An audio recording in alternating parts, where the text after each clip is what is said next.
আচ্ছা, আমাদের তো সবসময় এটাই শেখানো হয়েছে যে কঠোর পরিশ্রম করলেই সাফল্য আসবে, তাই না?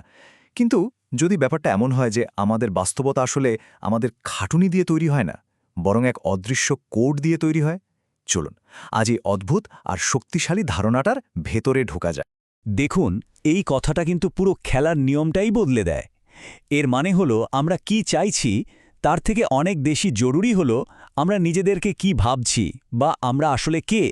আমাদের পরিচয়টাই আসল সৃজনী শক্তি, আমাদের ইচ্ছাটা নয়। তো প্রথমেই আসা যাক একটা খুব পরিচিত সমস্যায়। এমন হয় না যে প্রচুর পরিশ্রম করা হচ্ছে, কিন্তু জীবনে যেন কোনো কিছুই এগোচ্ছে না, একটা জায়গায় আটকে থাকার অনুভূতি। এটা একটা অদ্ভুত প্যারাডক্স, যেখানে যত বেশি চেষ্টা করা হয় ফলাফল যেন তত দূরে সরে যায়। এই প্রশ্নটা একটু ভাবলেই কিন্তু প্রচলিত ধারণাটা নড়ে যায়। আচ্ছা, চারপাশে তাকিয়ে দেখুন তো, যারা সবচেয়ে বেশি খাটছে, দিনরাত এক করে ফেলছে, তারা কি আসলেই সবচেয়ে সুখী বা সফল? বেশিরভাগ ক্ষেত্রে কিন্তু উত্তরটা না। তাহলে আসল রহস্যটা কোথায়? ব্যাপারটা বোঝার জন্য এই দুটো ধারণাকে পাশাপাশি রাখি। একদিকে আছে প্রচেষ্টা, এটা আসলে একটা সিগন্যাল যে আমরা হয়তো স্রোতের বিপরীতে সাঁতার কাটার চেষ্টা করছি, একটা ঘর্ষণ তৈরি হচ্ছে। আর অন্যদিকে আছে সামঞ্জস্য, মানে যখন সবকিছু একটা প্রবাহ বা ফ্লোয়ের মধ্যে আছে, কাজগুলো অনেক সহজ মনে হচ্ছে। আর এটাই হলো এই পর্বের মূল কথা। আমাদের শারীরিক পরিশ্রম বা ঘামের চেয়েও অনেক বেশি শক্তিশালী হলো আমাদের ভেতরের এনার্জি বা শক্তিগত অবস্থা। মহাবিশ্ব কিন্তু আমাদের কাজের চেয়ে আমাদের ভেতরের কম্পনের প্রতিই বেশি সাড়া দেয়। এখন আমরা বিষয়টার একেবারে গভীরে প্রবেশ করছি। বাইরের জগৎটাকে আমরা যা দেখি সেটা কিন্তু আমাদের জীবনের কারণ নয়, বরং এটা আমাদের ভেতরের অবস্থার একটা সরাসরি প্রতিচ্ছবি, একটা আয়নার মতো। বাইরে যা কিছু ঘটছে তার আসল শুরুটা কিন্তু ভেতরেই।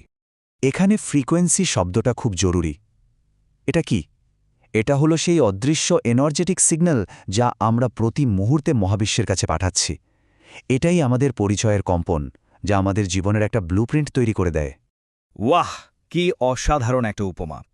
আমাদের আজকের বাস্তবতাটা আসলে আমাদের অতীতের ভেতরের অবস্থার একটা প্রতিধ্বনি। মানে আজ যা ঘটছে তা আসলে গতকালের পাঠানো সিগন্যালের ফল। তাই বাইরের আয়নাটাকে বদলানোর চেষ্টা করে কোনো লাভ নেই। তো পুরো প্রক্রিয়াটা কিভাবে কাজ করে দেখুন। এখানে তিনটে খুব সহজ ধাপ আছে। প্রথমত, আমাদের পরিচয় থেকেই আমাদের ভাইব্রেশন বা কম্পনটা তৈরি হয়। দ্বিতীয়ত, সেই কম্পনটাই একটা সিগন্যাল হিসেবে কাজ করে। আর সবশেষে ওই সিগন্যালটাই আমাদের চারপাশের বাস্তবতাকে তৈরি করে। ব্যাপারটা ভাবলে কিন্তু খুবই সহজ আর একই সাথে অমসং শক্তিশালী।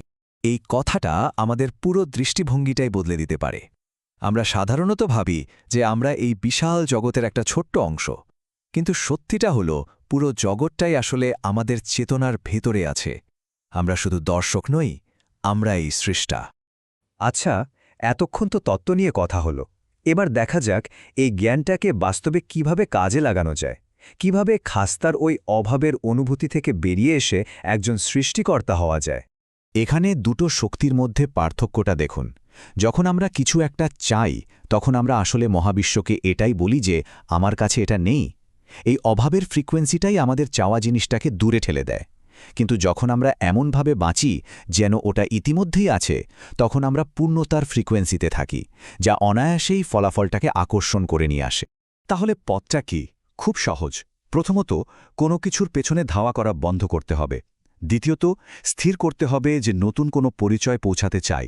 এবং সবচেয়ে গুরুত্বপূর্ণ, তৃতীয় ধাপ, সেই নতুন পরিচয়ের অনুভূতিতে বাঁচতে শুরু করতে হবে এমনভাবে যেন ওটাই এখনকার বাস্তবতা। আর এটাই হলো আসল কথা, আসল শিফট। আমরা ভাবি বাইরের ফলাফলটা পেলে তারপর আমাদের ভেতরের অনুভূতি বদলাবে, কিন্তু নিয়মটা ঠিক তার উল্টো। ভেতরের পরিচয় আর অনুভূতির পরিবর্তনটাই আগে করতে হয়, আর সেটাই বাইরের ফলাফলটাকে তৈরি করে। যখন কেউ এই কোডটা বুঝে ফেলে এবং সেই অনুযায়ী জীবনযাপন করতে শুরু করে, তখন জীবন আর একটা যুদ্ধক্ষেত্র মনে হয় না। তখন মনে হয় জীবন যেন একটা সহযোগী বন্ধু, যে আমাদের সাথে মিলে কাজ করছে, আমাদের বিরুদ্ধে নয়। এই টেবিলে দুটো মানসিকতার তুলনাটা খুব পরিষ্কার।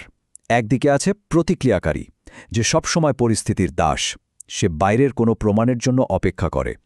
আর অন্যদিকে আছে সৃষ্টিকর্তা, যে নিজেই নিজের ভেতরের প্রমাণ। একজন পরিস্থিতির রিয়াকশন দেখায়, আর একজন নিজের জন্য নতুন বাস্তবতা বা টাইমলাইন বেছে নেয়। আর যখন কেউ এই সামঞ্জস্যের অবস্থায় থাকে, তখন তার জীবনে কিছু লক্ষণ স্পষ্ট হয়ে ওঠে। অদ্ভুত সব কাকতালীয় ঘটনা বাড়তে থাকে, যাদের দরকার ঠিক সময়ে তারা জীবনে চলে আসে, আর যে কোনো কাজ করতে গিয়ে মনে হয় যেন কোনো এফর্টই লাগছে না। আর একটা পর্যায়ে গিয়ে বাইরের কোনো সংকেতের আর দরকারই হয় না, কারণ তখন সেই ব্যক্তি নিজেই একটা জীবন্ত সংকেত হয়ে ওঠে।